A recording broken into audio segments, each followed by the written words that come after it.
to today's coaching video, and in today's video we're going to be talking about hypergamy. And so I've been thinking a little bit of how to peer into a woman's mind and see like what they feel and how they feel. So this is kind of like an analogy that I felt. So this is my personal story, and I'm going to share it to you guys,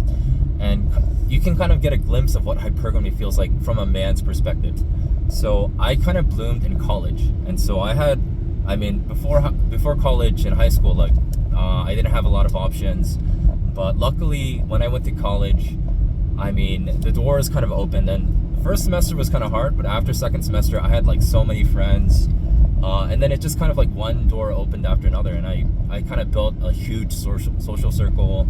I had a lot of like guy friends and a lot of girlfriends within the group, and I built my self-confidence, and I networked with a lot of high individual guys, and they helped me grow, and I learned from them. I learned a lot from them. But I started getting like girls' attention, and I didn't even try, they just started looking at me, and I was just focused on like a lot of studying. I worked out, and so I was in better shape. I had more confidence, and I had more friends. So things were working out really well, and so like girls would pay more attention to me, and I didn't really give a shit, and like girls that I would have to like fret over, maybe like feel anxious to obtain in high school or before then, like I just got like, if she was a hot like 9 or an 8, in college I could just get it like that because I had the social circle, I had the confidence, I had the network. And so it was like like girls that I could never even have imagined getting before like college, I just got like that. So I didn't even have to try to get them. It was very fascinating. And because I got one, other girls started paying attention. It was kind of like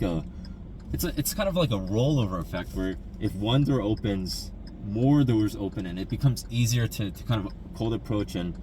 not cold approach, but like obtain women from your social circle. And if your social circle gets naturally bigger over time, it gets even easier. Like that's just the nature of, that's the nature of how social networking works. And because I had all this like I had a lot of like popularity, and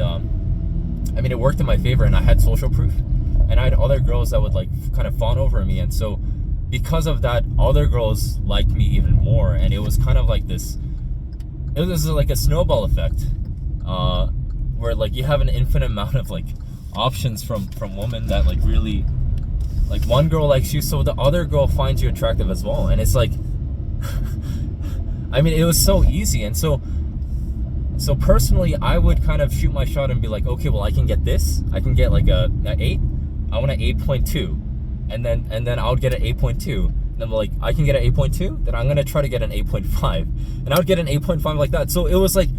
you had this abundance of options, like you had this like infinite abundant level of options,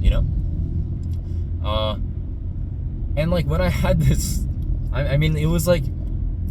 there was no incentive to settle, because you had another option coming, another option coming, another option coming. And I'm not saying I couldn't get, like, there were some girls I couldn't get, we're all human, like we have our limitations,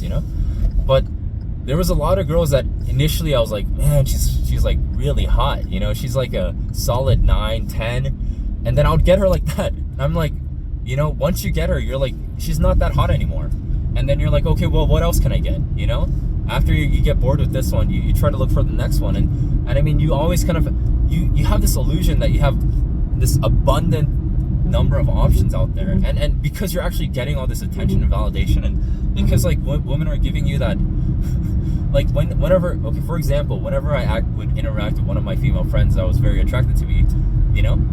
like initially I would be extremely attracted, I would be very happy, but over time like they'd be more attracted, and my attraction for them would fall, so it'd be kind of like this X graph, where my attraction would fall and their attraction would kind of rise over time. But it's kind of fascinating to see that,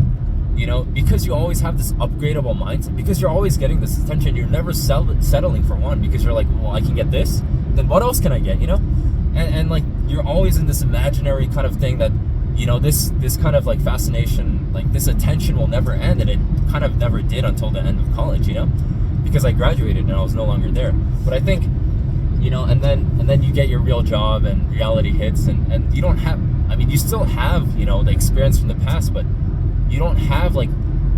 all the girls there like congregated in one location, you know? That's why, and I think college is probably the easiest place to go like cold approach girls, because they're young, they're like liberated from their parents, you know, they want to explore their sexuality, their freedom for the first time, and they're horny as hell. And so, I mean, college is probably the easiest place to game. But this is kind of like a woman's mindset from the age of 18 till 30, you know, if they make the most of their looks, you know, and maximize on their potential. And I mean, I've been thinking a little bit about this, and it makes perfect sense. Like, you know, if you had an unlimited number of options, and like you're like, well, if you can get this, like, why not? Let's see what else I can get, you know? And a woman kind of thinks this way. And so this is kind of the nature of hypergamy in itself. So that's going to be it for today. Please press the like and subscribe button, and I'll see you guys in the next video. Peace.